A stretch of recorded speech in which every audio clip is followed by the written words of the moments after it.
Muy buenos días, bienvenidos, bienvenidas a la sesión de capacitación que tenemos en el mes de mayo con el tema de rehabilitación pulmonar para personas mayores. Jessica Valencia, que es quien nos va a exponer el tema.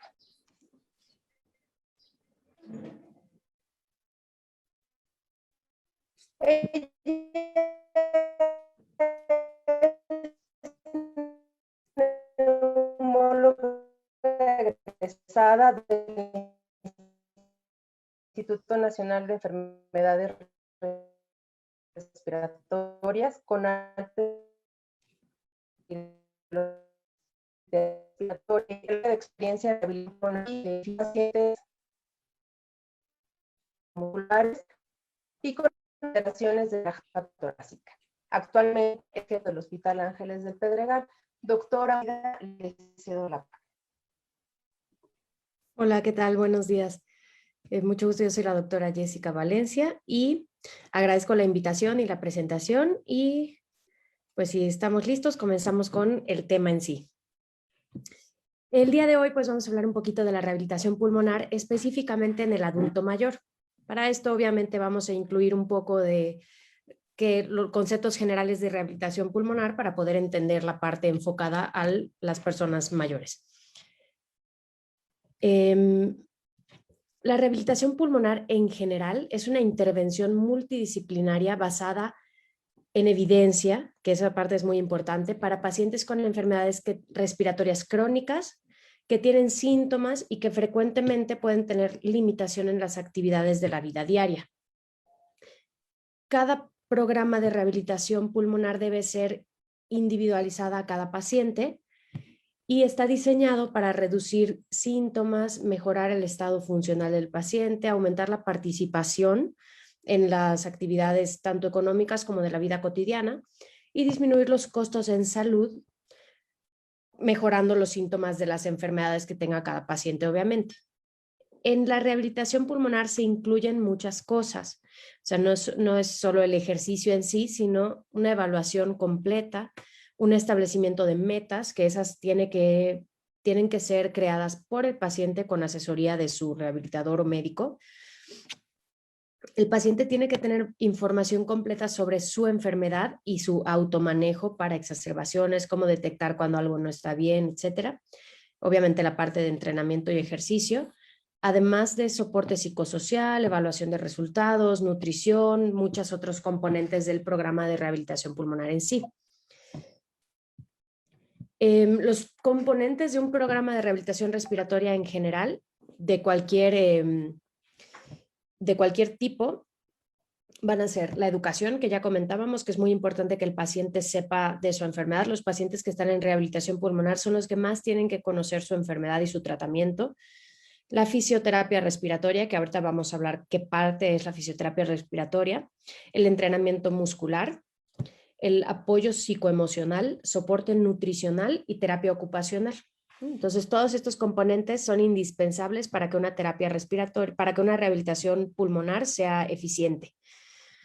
El objetivo, la definición y objetivos de la rehabilitación es que tiene que ser multidimensional de servicios dirigidos a las personas con enfermedades respiratorias. Como pueden ver por los componentes, no es algo que pueda llevar una sola persona, sino que tiene que haber participación de varios rubros.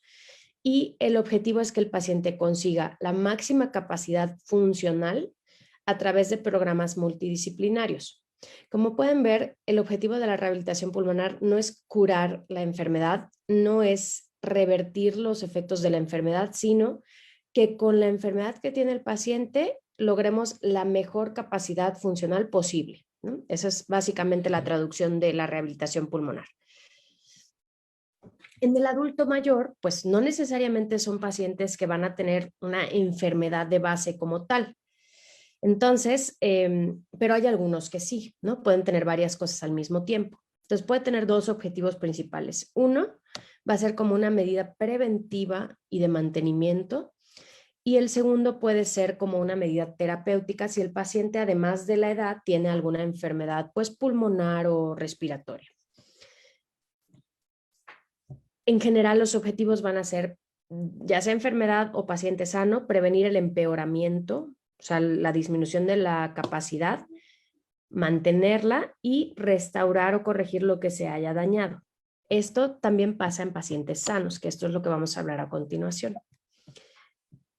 ¿Qué es lo que pasa por el envejecimiento de cualquier persona? Y llamamos envejecimiento pulmonar desde los 30 años. O sea, a partir de los 30 años la función pulmonar cae aproximadamente unos 30 mililitros al año, ¿no? Entonces, pues obviamente con el tiempo esto se hace más importante porque se va acumulando, ¿verdad? Pero además del envejecimiento pulmonar en sí, el envejecimiento en general pues genera cambios en todo el cuerpo que van a influir en la función respiratoria como tal.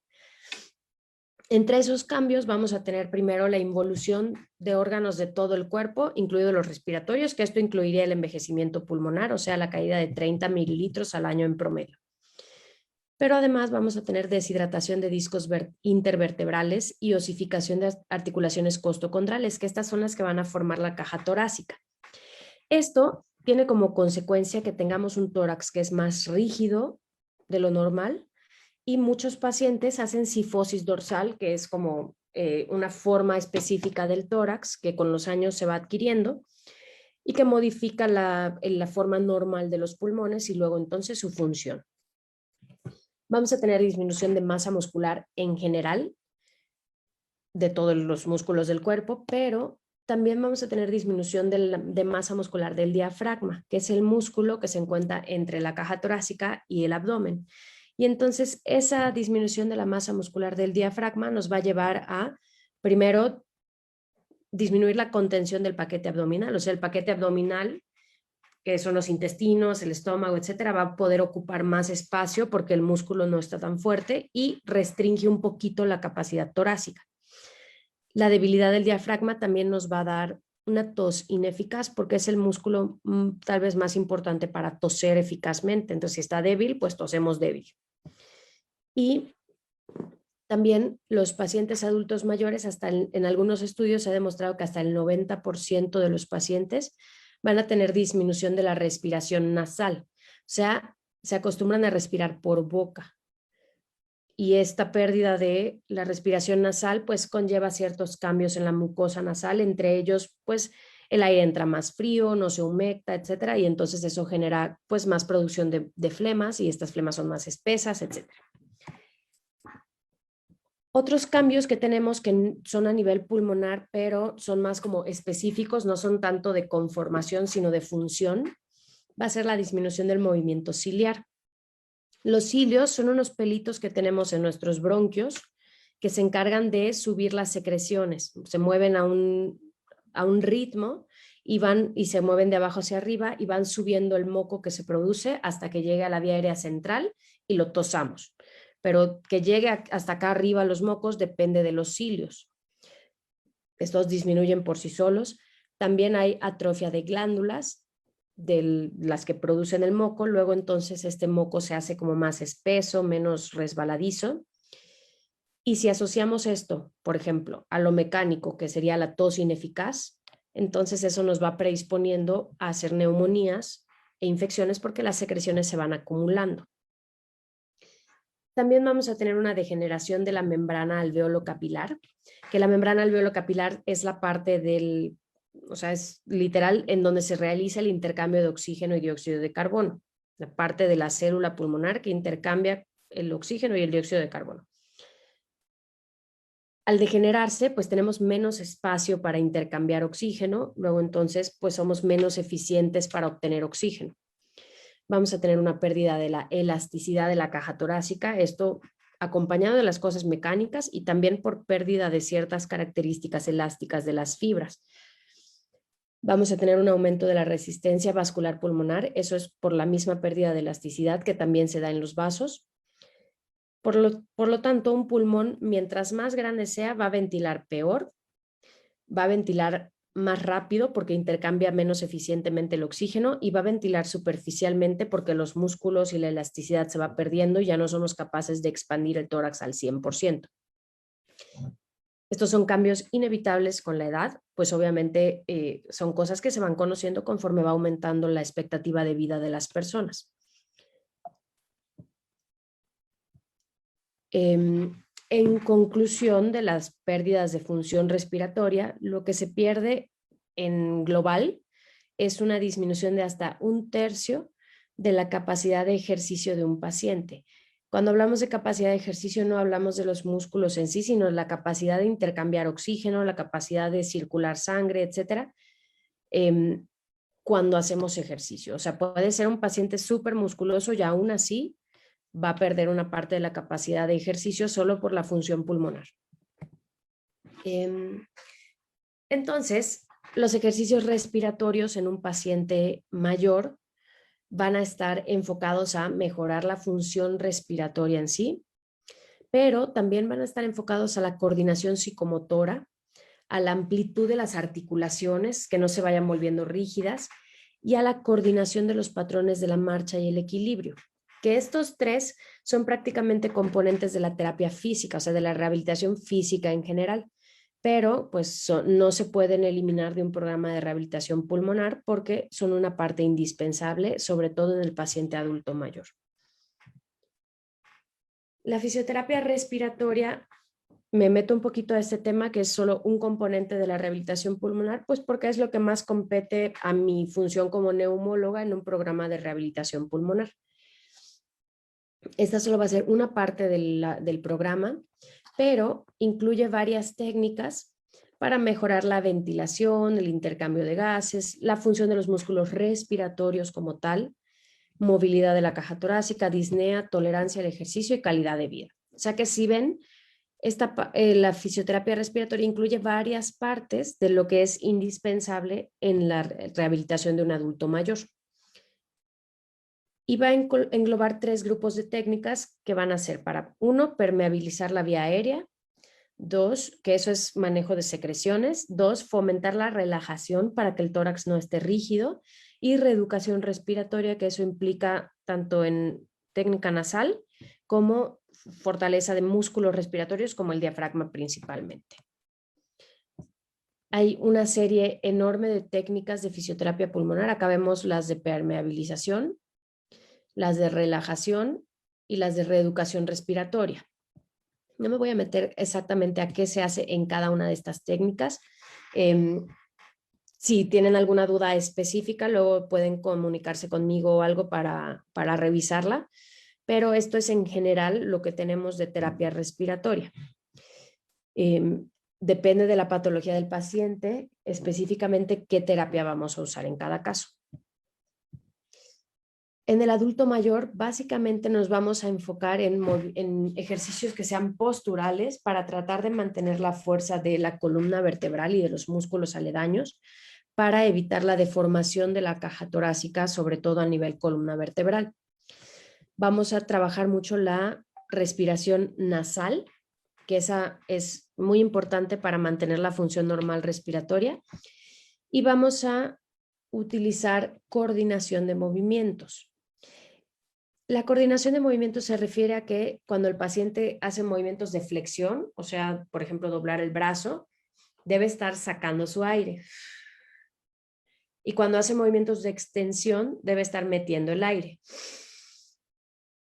Eso es una coordinación que debe hacer el paciente para hacer más eficiente el consumo de oxígeno por el tipo de fibras que se utilizan en cada movimiento.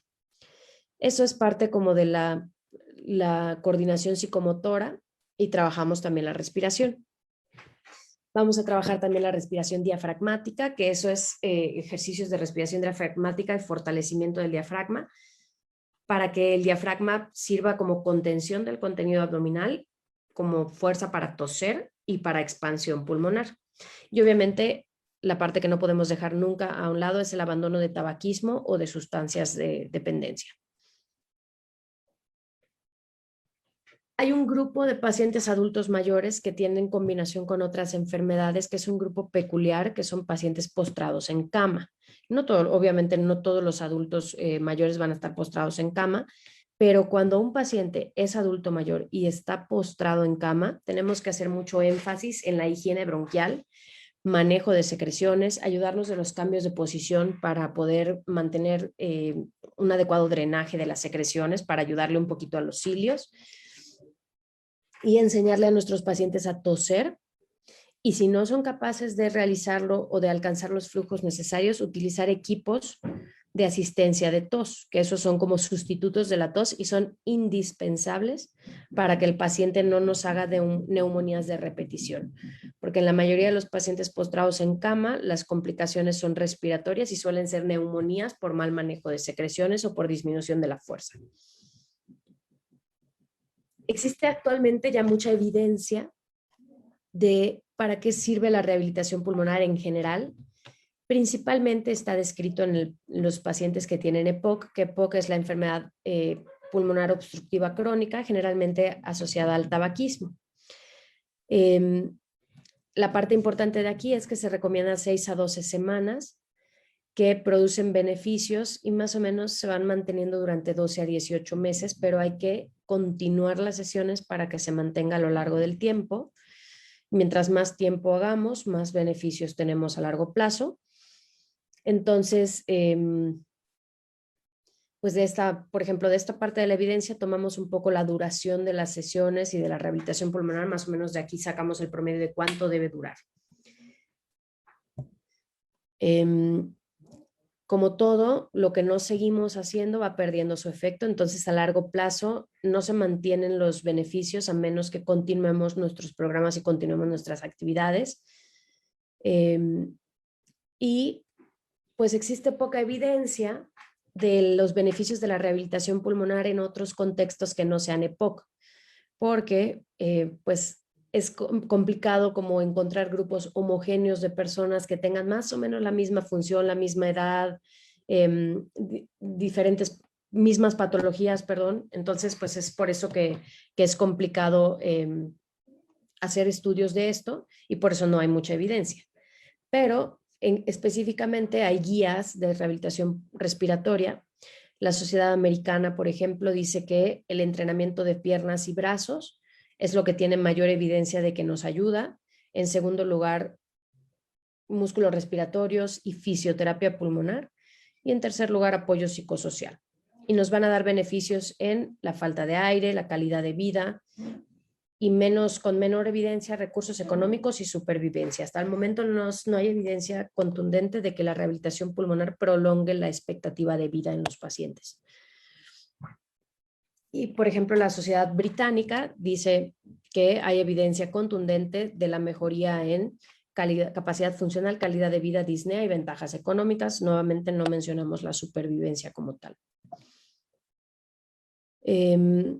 ¿A qué pacientes vamos a someter a un programa de rehabilitación pulmonar? La verdad es que los criterios de inclusión son bastante amplios. Prácticamente podemos meter al paciente que se nos ocurra, porque todos pueden tener síntomas, pueden tener limitación funcional, pueden sentir que su calidad de vida está comprometida por su capacidad, aumento de los requerimientos de servicios de salud, es decir, pacientes que se enferman frecuentemente. Y acá dice todo esto a pesar de terapia médica estándar. En algunos lugares ya la recomiendan además de la terapia médica estándar porque se considera medicina preventiva, así como la vacunación y así como bajar de peso, o sea, es antes de que el problema llegue. Pues actualmente en muchos temas hablamos de cuidados integrales, lo mismo hacemos en el paciente respiratorio. Deben ser integrados a su cuidado a largo plazo, o sea, no sustituyen el tratamiento médico, el seguimiento por su médico respiratorio.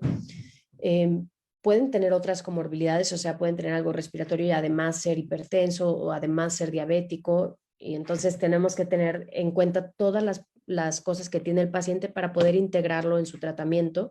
Y si va a estar en un programa de rehabilitación pulmonar, en la parte de educación, tenemos que incluir la parte de la hipertensión arterial y la parte de la diabetes, porque el paciente tiene que conocer todas sus patologías y cómo interactúan entre ellas y la importancia de cada una de las partes de su tratamiento. Las exacerbaciones respiratorias pueden ser mortales y deteriorar la función basal del paciente, y el paciente es muy importante que entienda esta parte para que participe en su educación y participe en la detección temprana de exacerbaciones. Introducir la rehabilitación en una exacerbación es importante para que el paciente después de la exacerbación se apegue más todavía al programa si no lo había hecho antes. y pues es importante que alguien en el seguimiento del paciente coordine el manejo multidisciplinario. No es como que cada quien va a ver su parte, tiene que ser un manejo coordinado y un trabajo en equipo para que realmente le funcione al paciente y para que el paciente se sienta integrado. ¿A qué pacientes no debemos incluir en un programa de rehabilitación pulmonar o lo debemos retirar del programa si él presentara alguna de estas, que serían situaciones que pongan en riesgo al paciente? Enfermedad, por ejemplo, ahorita el tema del COVID sería un buen ejemplo de esta parte, porque pues muchas clínicas cerraron para evitar el riesgo de convivencia entre pacientes y contagios de esa forma. Enfermedad cardíaca inestable, hipertensión arterial grave que no esté controlada o que no esté tratada, que por alguna razón el médico decida que ese paciente no es candidato. El tabaquismo activo en algunas guías se considera como una contraindicación, o sea, como un criterio de exclusión.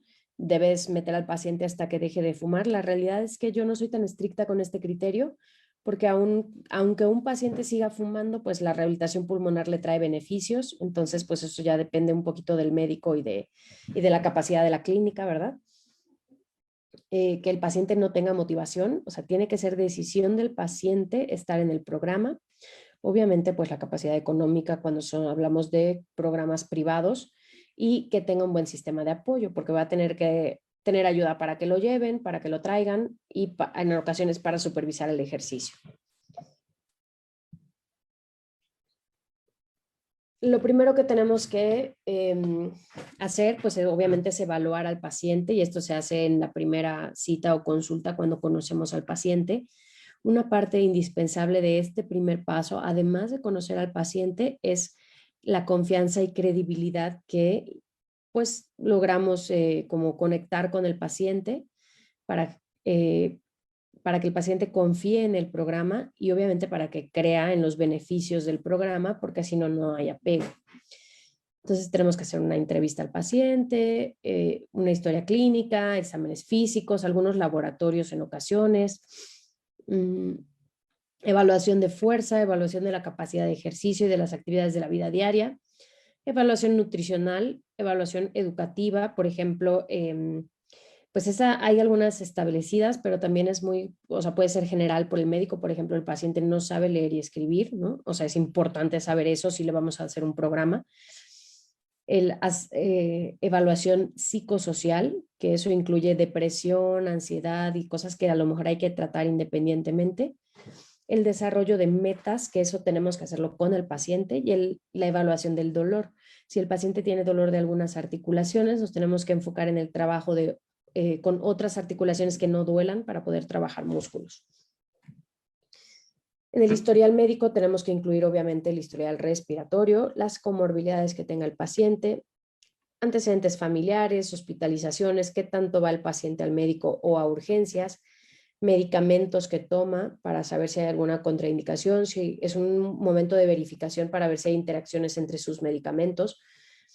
A veces el paciente va con un cardiólogo y con un endocrinólogo y con un neumólogo diferentes, y a veces los médicos no revisan o sea, como qué está tomando para las otras enfermedades, y es muy importante como programa de rehabilitación que nosotros incluyamos este tipo de cosas entre nuestras prioridades, porque somos un servicio a final de cuentas integral. El oxígeno, si lo está usando, cómo lo está usando, cómo se lo indicaron, si es alérgico a algo o algún medicamento, si fumó, si fuma actualmente, en qué trabajaba, si ha tenido exposiciones ocupacionales, si tiene mascotas o alguna exposición en casa, alcohol y drogas, y pues cómo es su red de apoyo social o familiar. Así que como pueden ver, esto es como una historia clínica entre psicológica, nutricional, médica, obviamente, y también incluimos un poco de la parte social del paciente. Luego, pues obviamente lo vamos a revisar, le vamos a tomar sus signos vitales, peso, talla, índice de masa, oximetría en reposo, oximetría en actividad, oximetría con oxígeno si aplica. Vamos a evaluar su patrón respiratorio, vamos a ver si usa músculos accesorios al respirar, vamos a ver la forma de su tórax, ¿verdad? Y cómo se mueve, qué tan rígido es, qué tanta capacidad para meter aire tiene, si tiene o no acropaquias en los dedos.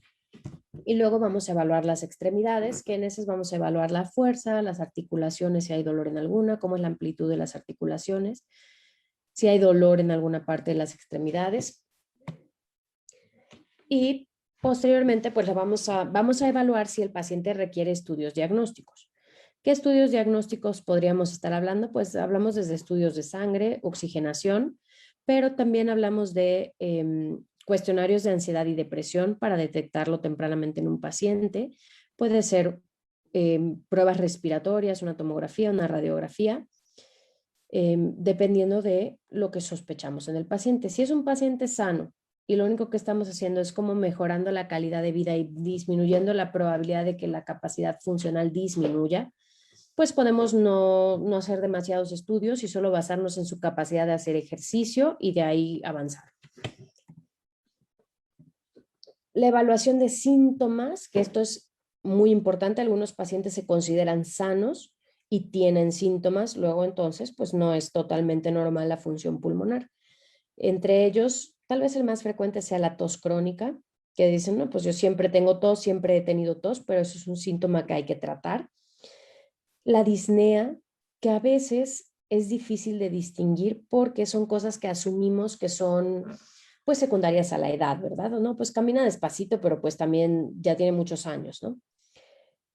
Todo este tipo de cosas tenemos que hacer las preguntas correctas y preguntar, por ejemplo, si camina con alguien de su misma edad, siente que camina más lento o siente que le puede llevar el ritmo a la otra persona o siente que camina más rápido.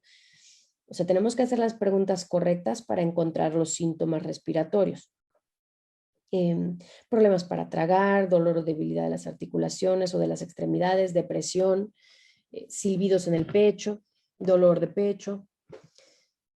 Luego vamos a utilizar la escala de disnea de Borg, que se divide en dos, que es una de esfuerzo y una de la sensación que tiene el paciente. Y va clasificado del 0 al 10. En general, la que usamos más bien es la de sensación, que es la de escala de disnea en sí. Y vamos del 0, que es que no le falte el aire, hasta el 10, que es máxima falta de aire. Y vamos bien preguntando en qué actividades le pasa esa falta de aire, ¿no? En el número que el paciente haya dicho. En cuanto a los síntomas y el ejercicio, lo que vamos a evaluar en el paciente es la habilidad que tiene para ejercitarse. No es lo mismo un paciente que toda su vida ha hecho ejercicio, que ha hecho bicicleta, que ha hecho caminadora, que ha caminado, a un paciente que nunca se ha subido a una caminadora, nunca se ha subido a una bicicleta. Tenemos que empezar por la parte de educación en el uso de dichos aparatos, si los vamos a usar, o un paciente que no tiene acceso a un área donde pueda caminar al aire libre, ¿no? Depende mucho de eso. Las limitaciones físicas, por ejemplo, no es lo mismo un paciente que necesita apoyo de un bastón o andador. El requerimiento de oxígeno no es lo mismo un paciente que tiene que caminar con su tanque versus un paciente que no. Si tiene un buen equipo de apoyo para poder encontrar opciones. Un paciente que tiene problemas de equilibrio, pues es un paciente que tiene riesgo de caídas y tenemos que trabajar con opciones que no lo pongan en riesgo de caerse y obviamente la postura. No es lo mismo un paciente que tiene la columna torácica deformada y como curva que un paciente que tiene la postura conservada. Y entonces, hablando de qué vamos a lograr, pues la primera parte que tenemos que buscar es que el paciente pueda hacer sus actividades de la vida diaria. A veces ir perdiendo funcionalidad lo atribuimos a la edad y entonces lo que debemos hacer es preguntar cosas que han dejado de hacer pero que hacían anteriormente, actividades que sean importantes para el paciente. O sea, ¿usted qué le gustaría hacer que ha dejado de hacer? ¿Qué es importante para usted? Y entonces tratar de encontrar adaptaciones a dichas actividades. Y esto incluye estrés, limitación o eliminación de actividades básicas desde vestirse, bañarse o caminar.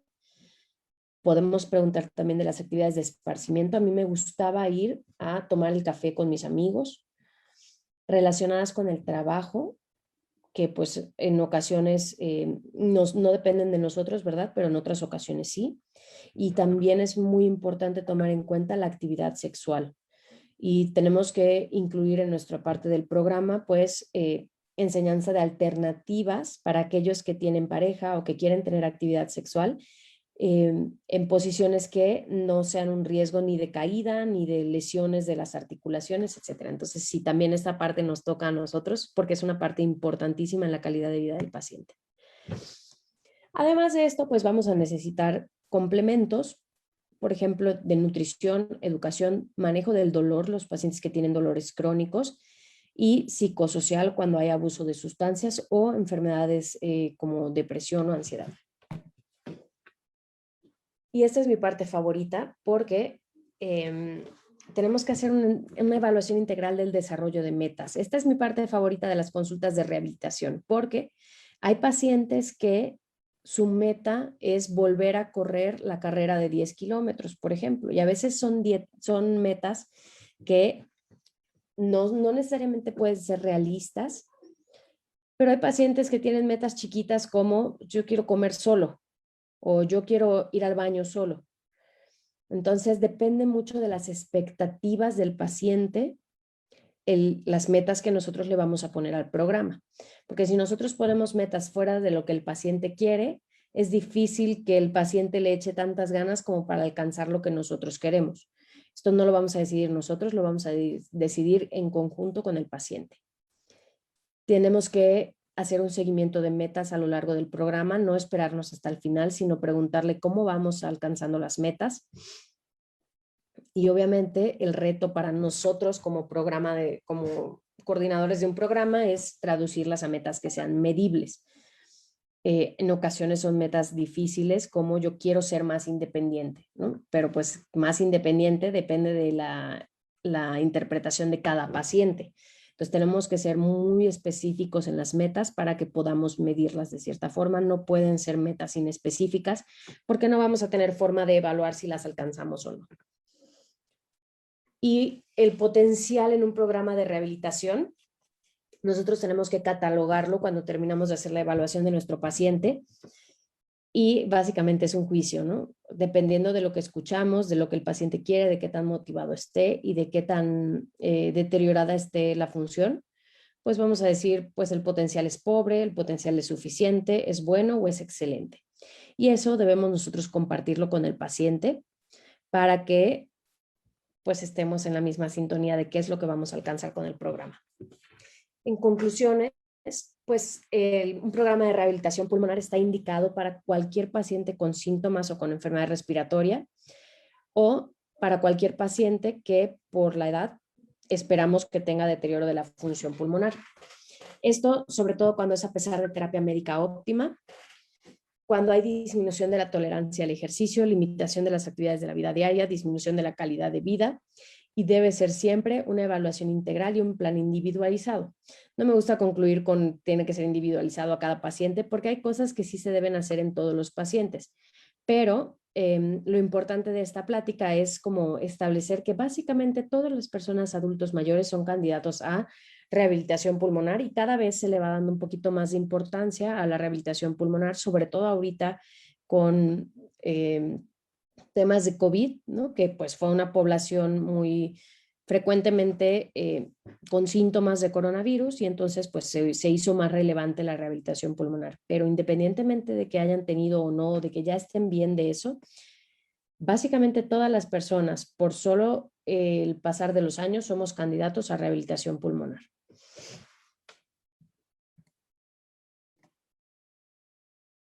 Bien. No sé si tenemos dudas, preguntas, comentarios.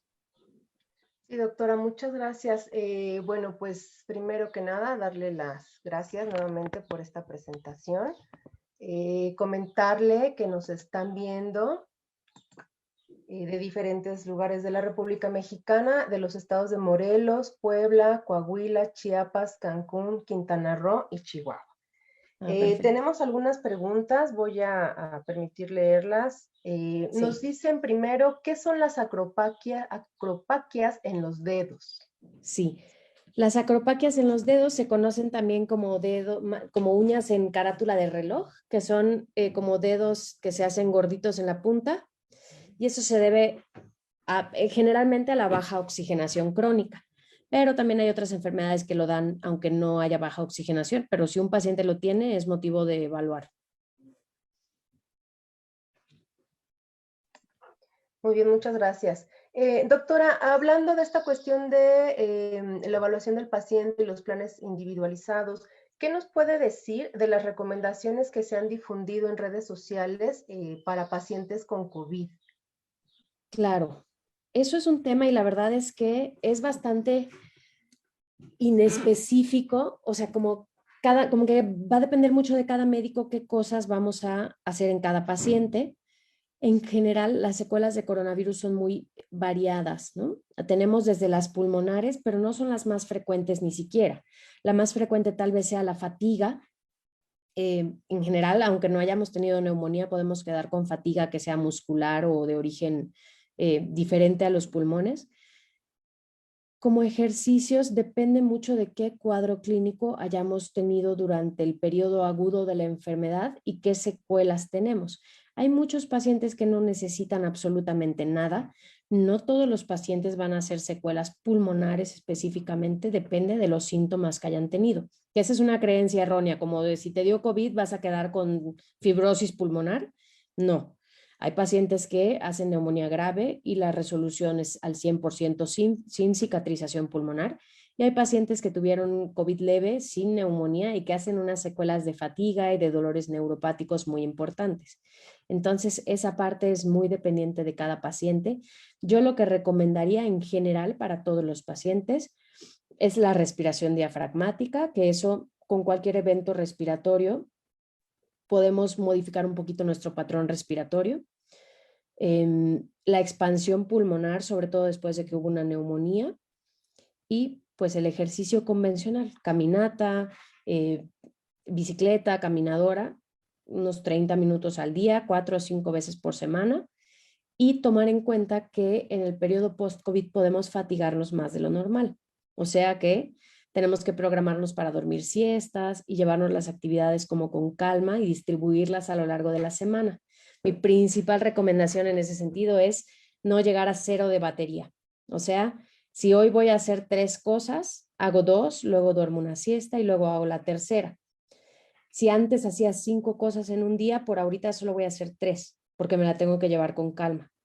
Porque si llego a cero de batería, pasa como con cualquier teléfono, tarda más en recargarse.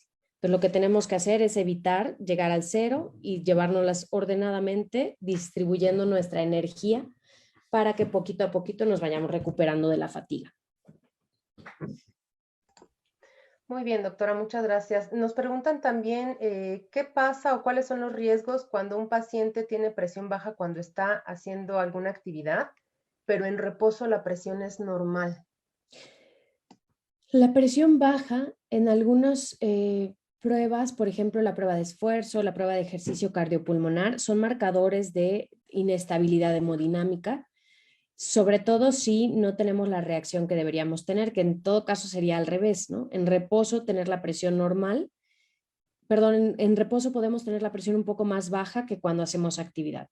Entonces, si el paciente tiene ese como efecto, esa reacción que no es la habitual, pues lo conveniente sería hacerle una evaluación de prueba de esfuerzo o una prueba de ejercicio cardiopulmonar para evaluar la respuesta fisiológica al ejercicio y si hubiese alguna alteración, que hay algunas cosas cardíacas, por ejemplo, que se detectan solo en ejercicio, ¿no? Muy bien, muchas gracias.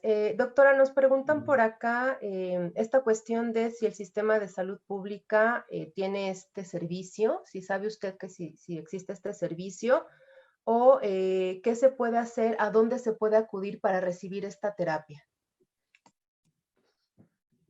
Sí, sí hay instituciones públicas que tienen este servicio, no específicamente tal vez pulmonar, excepto en centros de referencia como el INER, donde tienen un centro de rehabilitación pulmonar, pero en general sé de todos los, ¿cómo se llaman? Los CRIT.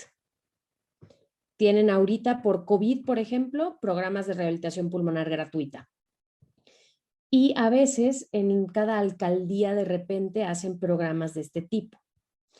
Ahora, en la medicina privada es todavía más complicado. Hay algunos centros que podemos buscar en internet, como en Google, Centro de Rehabilitación Pulmonar de tu ciudad, y tratar de encontrarlo. O los que están más informados tal vez en este tema podrían ser los médicos en rehabilitación física o neumólogos que estén enfocados en la rehabilitación pulmonar, como es mi caso, porque pues estamos más o menos como al día en el tema y podemos eh, hacer alguna referencia a centros de este tipo, pero en realidad no es tan común. Actualmente por el coronavirus se hizo un poquito más conocido, pero es algo que desde hace años se conocen sus beneficios y no es muy difundido ni muy utilizado. Como todo en nuestro país, la medicina preventiva es más cara. Bueno, es una inversión a largo plazo, ¿verdad? Porque con el tiempo disminuye los gastos de hospitalización y todo, pero en este momento tendría que ser sincrónico con todos los demás gastos, ¿no? Porque los beneficios de implementar estos programas se verían en los pacientes que empezaron ahorita, pero a largo plazo. Entonces, pues es una inversión que a veces nuestro sistema de salud no realiza y pues desgraciadamente hay poco acceso a estos servicios. Muy bien, muchas gracias. Nos preguntan, doctora, ¿qué tan cierto y qué evidencia hay de la contraindicación en el uso de percusiones para los adultos mayores, ya que afecta al alvéolo pulmonar? No hay ninguna contraindicación del uso de percusión pulmonar. La realidad es que la percusión pulmonar tiene usos muy específicos, o sea, pacientes que tienen aumento en la producción de secreciones y que tienen dificultad para subir esas secreciones, o sea, pacientes que las acumulan en la vía aérea baja. Todos los pacientes que no hagan eso no necesitan percusión. En ocasiones el paciente adulto mayor no es la percusión lo que necesita, sino la fuerza para toser, y eso no nos los da el percutor, nos los da, por ejemplo, el cough assist o la tos asistida con ambú. Entonces tenemos que seleccionar muy bien qué es lo que necesita nuestro paciente, pero contraindicaciones como tal no las hay para el adulto mayor en el uso de percutor. Muy bien, muchas gracias. Nos preguntan por acá también si hay alguna relación entre la fisioterapia respiratoria y la anemia o alguna contraindicación.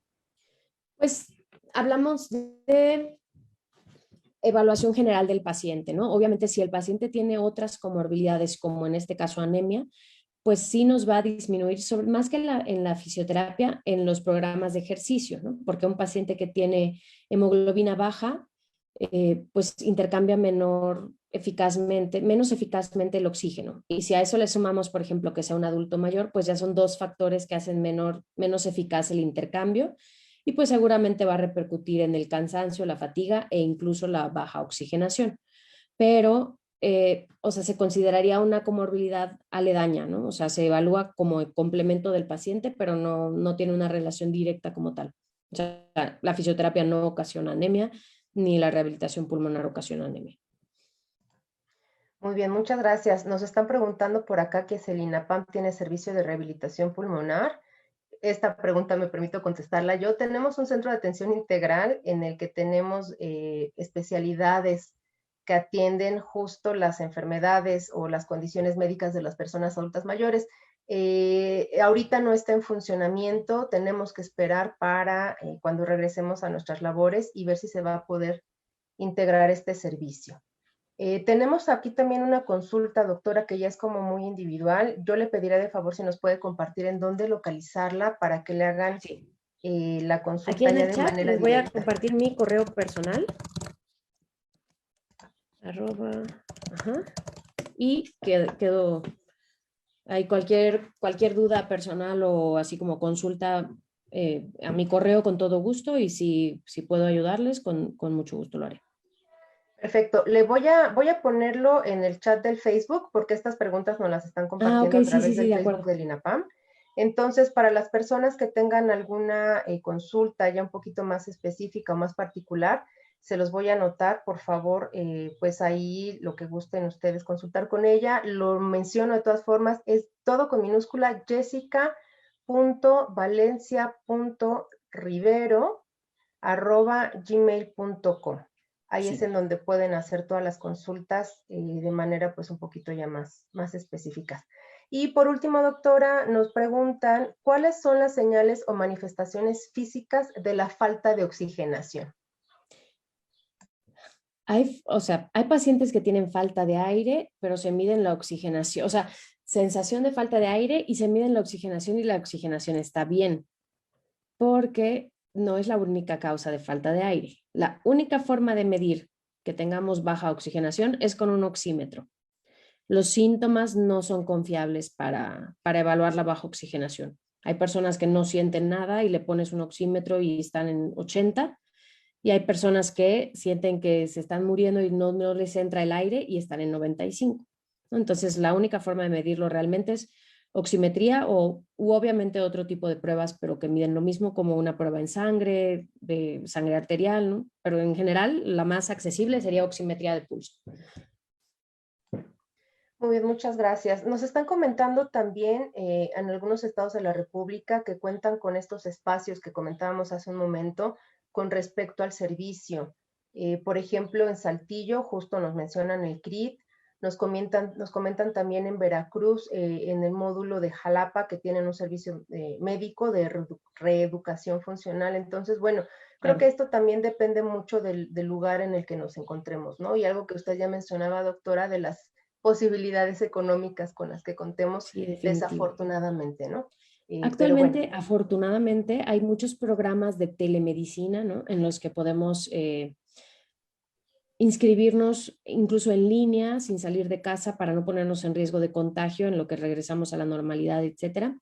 Ya muchos centros probablemente en los meses siguientes, bueno, esperemos, ¿verdad? A lo mejor vamos a regresar a funcionar como más habitual a lo que teníamos antes, pero también hemos avanzado mucho en telemedicina y luego entonces hay muchos videos gratuitos y muchos programas gratuitos de enseñanzas generales de esto. Entonces, siempre debe ser asesorado tal vez por algún médico, aunque sea general, o por algún rehabilitador físico, pero hay acceso a mucha información en Internet sobre el tema. Y pues eso es una ventaja actualmente porque antes era algo que ni forma de averiguarle. perfecto. Doctora, pues le agradecemos mucho, una información muy útil en estos tiempos, sobre todo en el que tenemos acceso a mucha información en Internet, la cual pues debemos de tener también cuidado cuando vamos a llevarla a Sí, es. cabo, la vamos a implementar. Específicamente, bueno, con las personas mayores, pues también hay que tener estas precauciones con las comorbilidades que ya usted mencionaba. Agradecemos mucho su atención también a todas las personas que se conectaron. Para quienes tienen dudas sobre el correo, pueden ver nuevamente en el chat el correo de la doctora y, bueno, ver de nuevo la presentación que se queda grabada aquí en la página del instituto para las recomendaciones de ejercicios y todas estas actividades que nos pueden ayudar a tener una mejor salud en nuestros pulmones y en nuestro sistema respiratorio. Doctora, muchísimas gracias. Que tengan muy De buen día. nada, mucho gusto y gracias por la invitación y muy buen día. Gracias. Hasta luego.